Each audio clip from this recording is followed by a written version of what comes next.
Assalamu alaikum wa rahmatullahi wa barakatuh. Welcome back to our series, Ya Aisha with Sheikh Abdool Hamid. Sheikh Abdool Hamid, we want to begin this series of ahadith, an explanation of these ahadith that you have done, or basically you've written in your thesis. You've broken up the actual, the research paper itself into many different, I guess, really fusul, right? And then these fusul, it's kind of, I guess, based on the Fiqhi abwab, right? Yes. I want to know why you've done that. Why was that something that was necessary? Well, I decided to do that because all the muhaddithin, when they compile their books on hadith, or most of them, they compile them based on the chapters of fiqh. Yeah. And this actually makes it very easy for a person to find the hadith if they want to go back and look for it in its original source. Yeah. So I didn't want people to have to jump all over the place just to find the hadith. This way it's organized based on the normal organization that we are accustomed to in the books of hadith, based on the chapters of fiqh that all of us are familiar with. And I thought that this would make it easy for anyone who wanted to go back to the original source of this hadith and take a look at it there. Okay, so I guess really it's for organizational purpose. There was no reason. Okay, perfect. We can begin, inshallah. And the first really chapter you've begun it with is al-Iman. So the first hadith is that Aisha radiallahu anha wa ardaha herself basically قالت دعي رسول الله صلى الله عليه وسلم إلى جنازة صبي من الأنصار فقلت يا رسول الله طوبى لهذا عصفور من عصافير الجنة لم يعمل السوء ولم يدركه قال أو غير ذلك يا عائشة إن الله خلق للجنة أهلا خلقهم لها وهم في أصلاب آبائهم وخلق للنار أهلا خلقهم لها وهم في أصلاب آبائهم. Do you want to translate the hadith, Sheikh? This is the hadith in which Aisha radiallahu anha mentions that the Prophet alayhi salam was invited to a janazah of a child from among the Ansar, and when he returned from the funeral prayer, she was happy and she said to him that there is good news for this child. Yeah. Why did she assume that? Because he's a child. Okay. He's a child. He hasn't, as she mentions in the hadith, he did not reach the age where he could even commit sins. Yes. So she assumed from that he was pure and he has no sins, and therefore he is going to have a good life in the hereafter. Then he went on to explain to her that Allah subhanahu wa ta'ala already knows the people who are going to paradise and the people who are going to the hellfire. Yeah. One of the issues that the scholars have discussed about this hadith is why did the Prophet ﷺ, when she said that this child will have a good life in paradise, that he is a bird from the birds of paradise, as she puts it, he told her, or maybe it's something else. That is maybe something other than paradise. So the scholars have differed about this, but the view of the majority of the scholars is that the children of the Muslims who pass away, the children of Muslim parents who pass away, those who haven't reached maturity. Yes. Yeah. Then they are in paradise. These children are in paradise.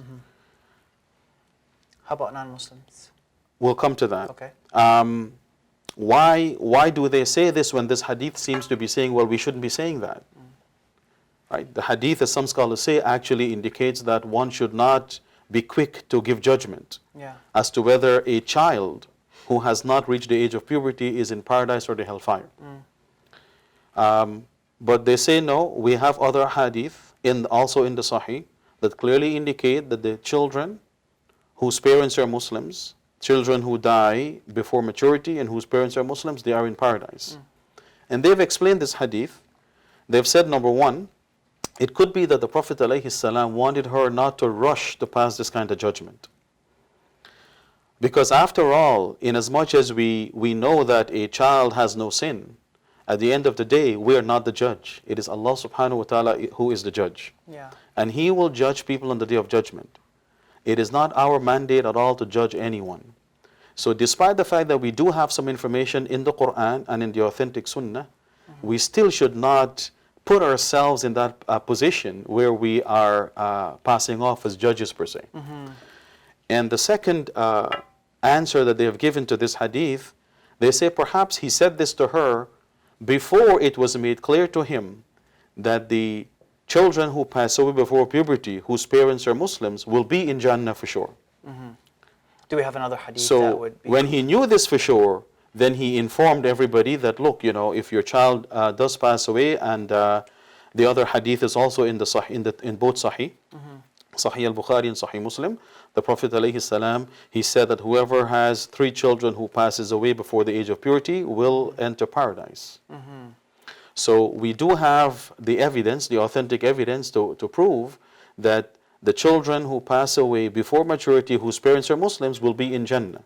Yeah. So they say perhaps this hadith, this particular hadith here, was at a time when he was not informed of this by Allah subhanahu wa ta'ala, and so that's why he told her, don't rush into doing this. But afterwards, when he was informed, then he told everybody that these children are in paradise. Okay.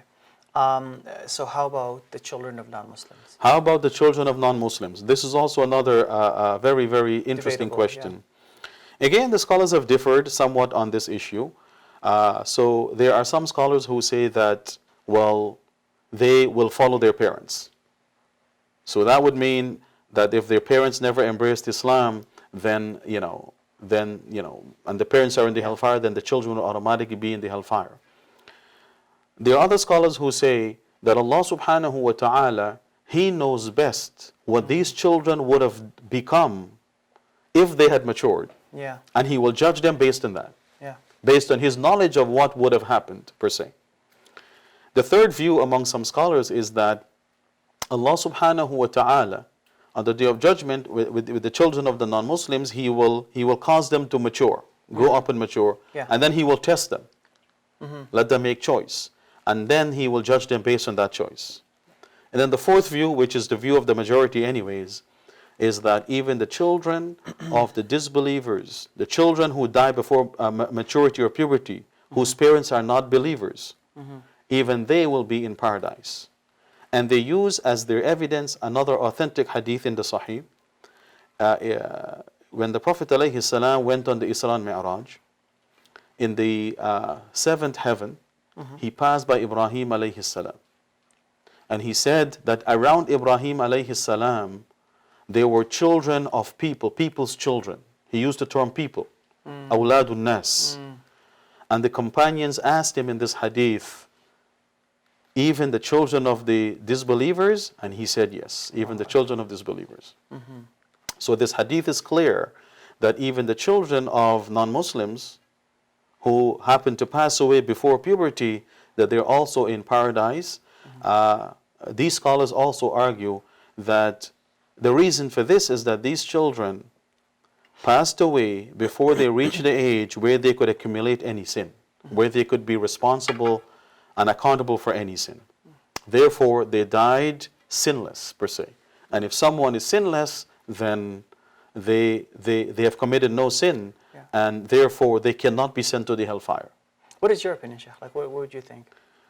My opinion is based on this hadith in Sahih al-Bukhari, that even the children who die before maturity, whose parents are not Muslims, they will also be in paradise, because number one, they died before the age of accountability. And number two, there is that hadith in which Ibrahim alayhi salam, when the Prophet alayhi salam met him on the Mi'raj, he had the children of people's children with him and around him. And the Prophet ﷺ, when he was questioned by the companions, made it clear that some of those kids were from parents who were not Muslims.